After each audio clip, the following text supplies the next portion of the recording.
اول خو د بهار تلویزیون کتونکو ته د افغانستان د سلمي کلیزي د بیرته ګټلو او د خپلواکۍ مبارکي وایم.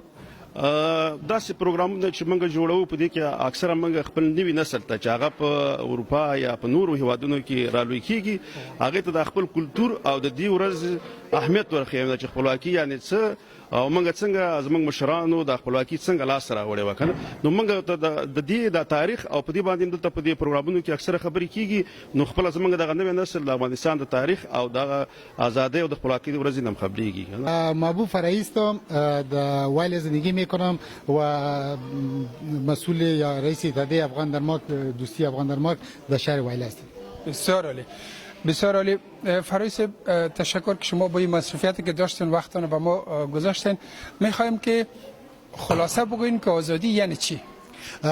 ولی نو صاحب عزیز بسیار سوال جالب کردین. آزادی یعنی زیستن در همبستگی نه در وابستگی.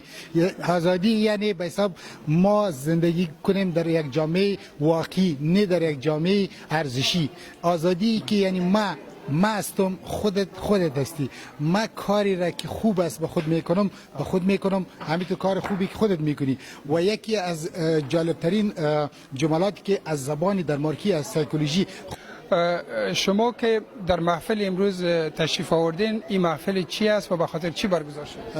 محفل امروزی ما به ارتباط استرداد استقلال افغانستان است که از طرف اتحادیه دوستی افغان دانمارک برگزار شده. ما هم من حیث عضو فعالی انجمن و نهادهای فرهنگی انجمن ما فعالانه سهم گرفته و اشتراک کرده. به نظر من ایتو نشسته و ایتو گردم ها یک نزدیکی را به وجود میاره هم و جوانان را به این کار تشویق میکنه که تا بتن از فرهنگ و کلتور جامعه خود خبر باشه. آیا با جوانی که دیگه تولد شده اون نمیفهمه که در افغانستان چی حادثه‌ای رخ داده، آیا استقلال وجود داشته، استقلال کی گرفته، یا موضوعات فرهنگی شاعر کیست، نویسنده کیست و هزار گپ‌های فرهنگی و کلتوری بر جامعه معرفی میشه. جناب زئی صاحب، فعلا کشور ما در حالت جنگ است و به نوع اشغال شده است. آیا تعبیر آزادی یا گرفتن جشن شما چی گونه ارزیابی میکنید؟ بله، اولا تشکر از شما که ما را چی دیدین حساب لایق دیدین که پرسان کنین و راستی هم در محفل امروز که ما آمدم به سلام بر شما و بر همه بیننده های شما تلویزیون موازین بهار تقدیم میکنم. بعدا باید یادآور شم بله چرا استقلال یا روزی به مفهومی که ما و شما در کشور ما امروز روزی از استرداد استقلال کشور تجلیل میکنیم.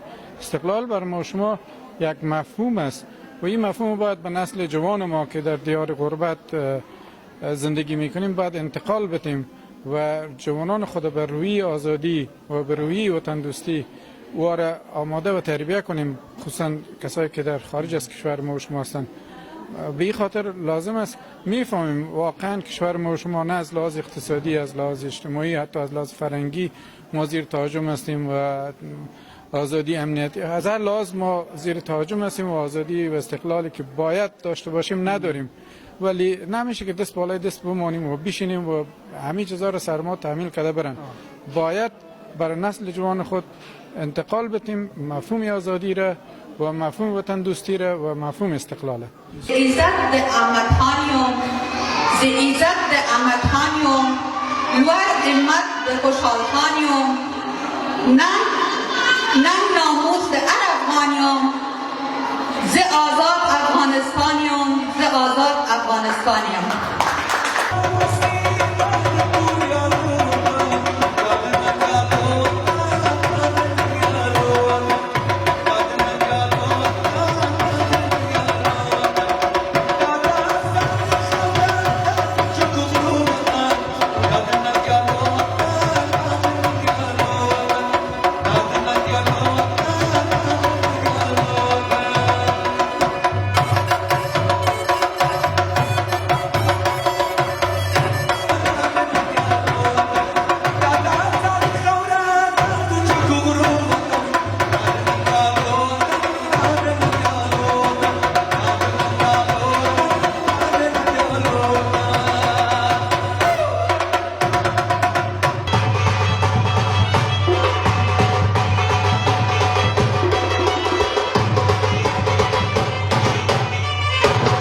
تلویزیون د یووالي او پیوستون رښتینی غږ